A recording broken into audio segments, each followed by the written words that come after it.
Hi friend भिन्न मुनिकर भिन्न मत पुराण कहे राम आउ रावण दुई जन जाक गोटे राशि नहीं जन्म होते किंतु आमे प्रतिवर्ष से ही दिन टाकू अपेक्षा करिथाउ कौ दिन रावण पोड़ी आसीबो आउ आमे रावण पोड़ी दिन रे रावण को पोड़ी मारिबा जो रावण मरी सारी प्रतिवर्ष आमे ताकू पुणी पोड़ी की मारुचे। अपरपक्षे प्रभु रामचंद्र जे कि प्रतिदिन आम ठारू पूजा पाउछंती कथा एटी राम किंबा रावणर नुहे कथा एटी कर्मर भल राशि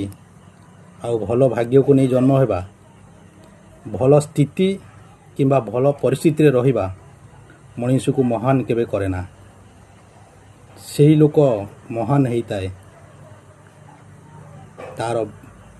भल कर्म को नहीं। जय श्री राम।